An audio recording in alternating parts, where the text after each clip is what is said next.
Let's continue talking about nucleophilic addition reactions. So here is a carbonyl compound. This reaction is about nucleophilic attack over that carbonyl carbon, and you be adding across that bond. In the case of the hydrate that was formed, say that I'm going to put a compound that actually is largely hydrated in the equilibrium, and that is formaldehyde. And so you will have a lot of these. But what I want you to see is that here we have added across the double bond. We added the nucleophiles. Say that you were doing that with OH. So under basic conditions, you attacked over here and you form an intermediate and then protonate. But you have added the OH and later on an H at the other. You're adding atoms across the double bond. But we have different nucleophiles that we can work on. And in a previous video, we talked about two mechanisms. In this case, we have direct nucleophilic attack. So that's the mechanism under basic conditions. Now, types of nucleophile that we can be using when we do aldehydes and ketones. So oxygen nucleophiles. For example, here I can have OH as nucleophile, or stronger nucleophile than water, of course, but water can also act as nucleophile under acidic conditions. We can have an alkoxide, and that'll be under basic conditions, or under acidic conditions, we have alcohols.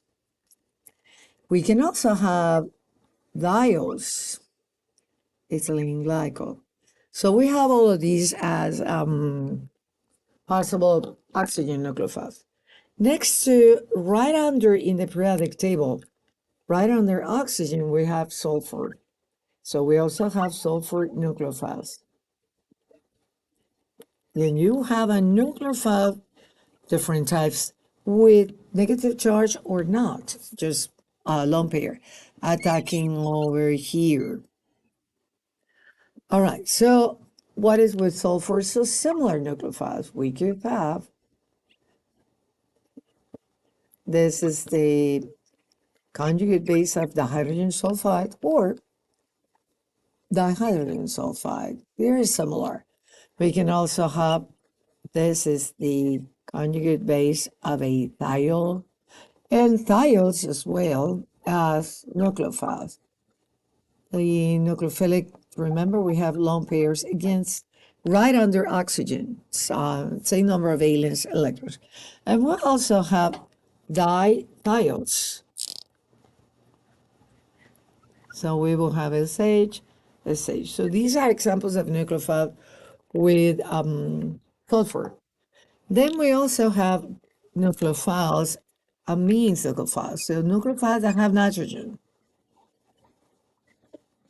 And here you have different things. You can have ammonia.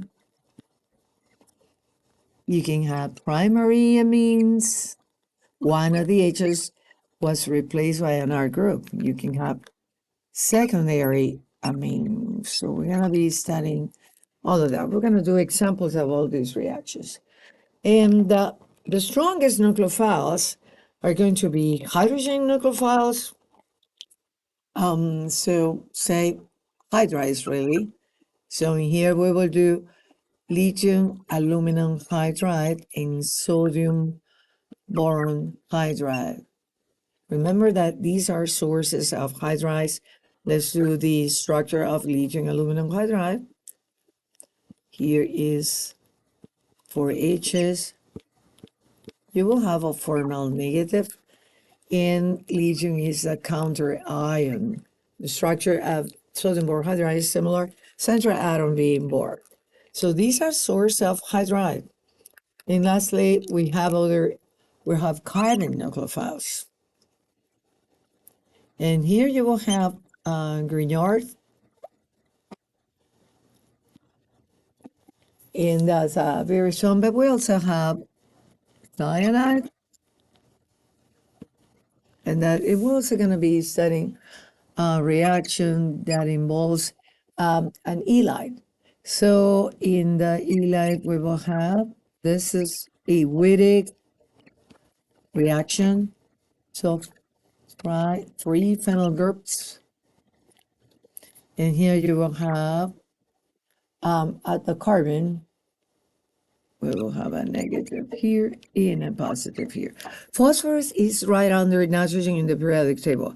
Remember that when nitrogen has 3 H's, it's neutral, but when you have 4 H's, is ammonia and ammonium ion, and that is formal positive. Similar to that is phosphorus, it's right under. So with 4 bonds, it'd be 4 positive. This species with a negative and a positive like that is called an halide. And that is a reaction that we're going to be doing. So what I want to start here is say working first with the stronger nucleophiles. Because they work, the mechanism is simple and easy to predict products. You're going to have the nucleophilic attack here with these 2 hydrides. It's going to be H negative, your nucleophile hydride.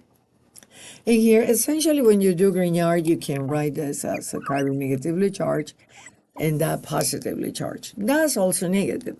So these are very strong nucleophiles. When you have such a strong nucleophiles, it's always direct attack over to the carbonyl. We don't need acid. We don't have acid in those cases. So we're going to be working with examples of those first, and then we're going to be moving on to oxygen nucleophiles and sulfur nucleophiles.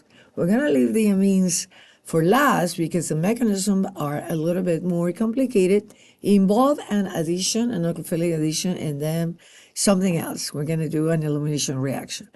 So let's start working with this reaction. And as I said, next video is going to be talking about those nucleophiles.